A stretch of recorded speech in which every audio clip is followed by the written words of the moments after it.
Bonjour à tous et bienvenue sur cette dernière partie donc de notre chapitre 2 sur le switching, dans lequel nous allons parler des VLAN. Donc nous allons commencer avec une rapide présentation de la théorie des VLAN, une introduction aux VLAN, puis nous passerons à la pratique directement sur le matériel Cisco. Donc nous parlerons dans cette vidéo tout d'abord d'une rapide présentation des VLAN, puis nous aborderons le sujet des intérêts des VLAN, puis nous verrons leur fonctionnement.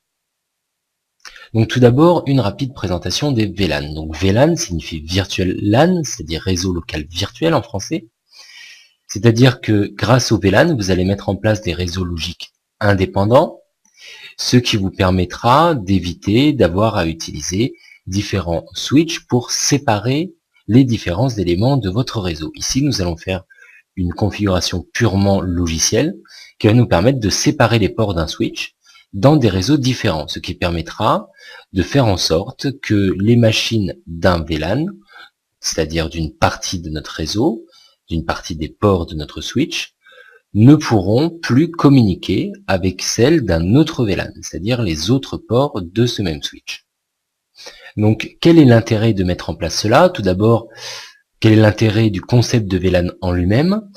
Le concept de VLAN en lui-même va vous permettre d'effectuer donc une segmentation de votre réseau, ce qui vous permettra donc de séparer les différentes machines dans des groupes logiques différents, ce qui permettra de limiter par exemple vos domaines de broadcast.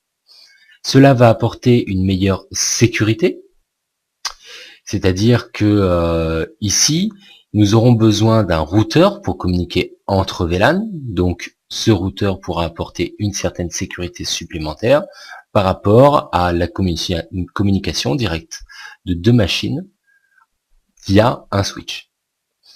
Cela nous permettra également d'optimiser la bande passante de notre réseau. Ensuite, quels sont les intérêts de l'usage des VLAN plutôt que de nombreux switches séparés?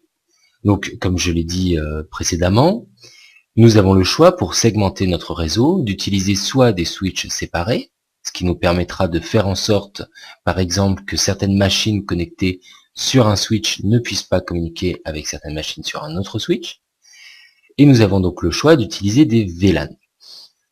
Donc déjà, l'usage des VLAN va nous permettre de diminuer les coûts. C'est-à-dire qu'un gros switch, par exemple de 256 ports, revient bien moins cher que 5 switches de 48 ports. Ensuite, cela va nous permettre de centraliser notre configuration. Toute cette configuration se faisant sur un seul et même switch, nous n'avons qu'à rentrer dans l'interface d'administration de ce switch pour modifier éventuellement l'appartenance d'une machine à un VLAN, par exemple. Ensuite, les modifications seront simplifiées. C'est-à-dire que justement, pour le passage d'une machine d'une VLAN à une autre, il suffit de faire une simple configuration. Cela se fera par quelques commandes, plutôt que d'avoir à débrancher, rebrancher notre machine d'un switch à un autre. Donc, comment cela fonctionne-t-il? En fait, pour mettre en place les VLAN, nous allons rajouter un tag dans notre RAM Ethernet. Donc cela correspond à la norme 802.1q qui succède à la norme au protocole Cisco ISL pour Cisco Inter-Switch Link. Vous pouvez utiliser encore le Cisco Inter-Switch Link, c'est ce que nous verrons dans la pratique suivante. Donc ce tag rajouté est un tag de 4 octets qui est rajouté entre l'adresse MAC source et l'Ethertype d'une trame donc Ethernet, c'est-à-dire dans son en-tête. Ce tag de 4 octets est composé de deux parties.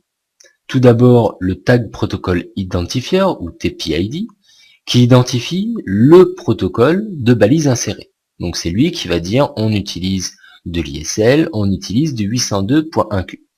Si on est dans du 802.1q, la valeur de ce TPID sera de 8100 en hexa. Le tout stocké sur 16 bits.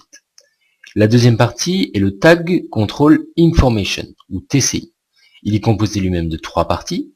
Tout d'abord, le Priority Code Point, ou PCP, qui va établir la priorité d'un VLAN, c'est-à-dire établir une priorité entre les trames provenant d'un VLAN et les trames provenant d'un autre. Cette priorité est codée sur 3 bits et pourra donc avoir une valeur entre 0 et 7. Ensuite, nous avons donc le Canonical Format Identifier, ou CFI. Donc lui, c'est une information de 1 bit qui va permettre la compatibilité entre Ethernet et Token Ring. Et enfin, nous avons donc le VLAN ID ou VID, ce qui sera le plus intéressant dans notre cas, qui va identifier le VLAN en lui-même.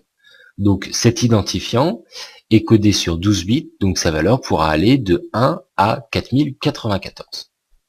Nous pouvons donc avoir 4094 VLAN sur notre switch, sur notre réseau en tout cas. Donc nous aurons vu dans cette vidéo une rapide introduction au concept de VLAN, sa présentation, ses avantages et enfin son fonctionnement, en voyant dans les détails le protocole 802.1q. Et nous allons directement passer à la pratique dans la vidéo suivante. A tout de suite pour cette pratique donc.